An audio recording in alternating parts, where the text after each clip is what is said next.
Assalamualaikum warahmatullahi wabarakatuh. Hai teman-teman, perkenalkan nama saya Yudita, Tamuka 411181125. Saya mahasiswa PG PAUD dari Universitas Tadulako. Pada kesempatan yang kali ini, saya akan menjelaskan 9 pendekatan dalam manajemen kelas. Yang pertama, saya akan menjelaskan apa itu manajemen kelas. Manajemen kelas merupakan kegiatan-kegiatan yang diupayakan oleh seorang guru untuk menciptakan situasi kelas yang kondusif dalam rangka pencapaian tujuan pembelajaran yang maksimal. Dengan ini, saya akan menyebutkan 9 macam pendekatan dalam manajemen kelas. Yang pertama, pendekatan otoriter. Kedua, pendekatan intimidasi. Ketiga, pendekatan permisif. Keempat, pendekatan buku masak. Kelima, pendekatan instruksional. Keenam, pendekatan pengubahan perilaku. Ketujuh, pendekatan iklim sosio-emosional. Kedelapan, pendekatan proses kelompok. Dan kesembilan, pendekatan eklektik. Dengan ini saya akan menjelaskan satu persatu dari 9 pendekatan dalam manajemen kelas.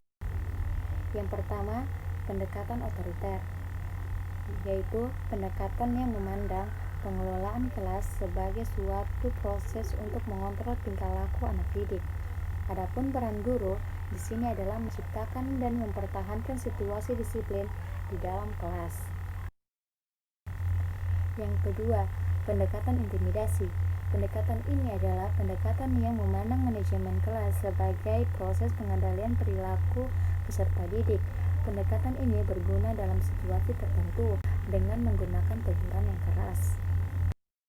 Yang ketiga yaitu pendekatan permisif.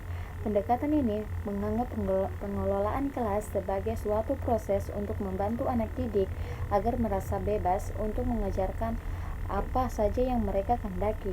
Dalam proses belajar mengajar, peran guru adalah mengusahakan semaksimal mungkin kebebasan anak didiknya. Pendekatan ini memandang kebebasan tersebut dapat mengembangkan setiap potensi yang ada pada diri anak. Yang keempat yaitu pendekatan buku masak.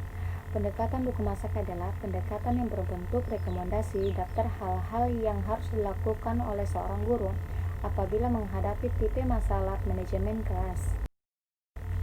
Yang kelima, pendekatan instruksional. Pendekatan ini mendasarkan kepada pendirian bahwa pengajaran yang dirancang dan dilaksanakannya dengan cermat akan mencegah timbulnya sebagian besar masalah dari manajemen kelas. Yang keenam, pendekatan pengubahan perilaku. Pendekatan ini didasarkan pada prinsip-prinsip psikologi behaviorisme. Prinsip utama yang mendasari pendekatan ini adalah merupakan hal proses belajar.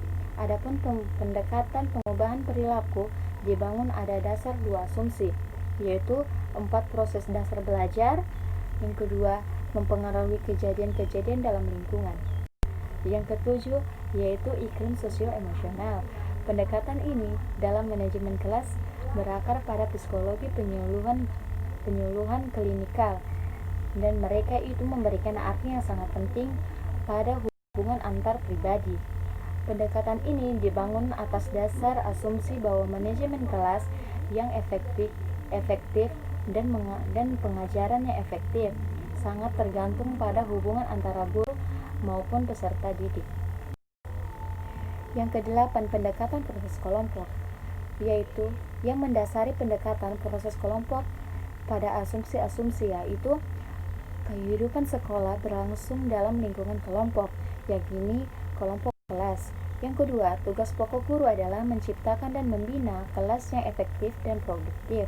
Dan ketiga, kelompok kelas adalah suatu sistem sosial yang mengandung ciri-ciri yang dapat pada sistem sosial.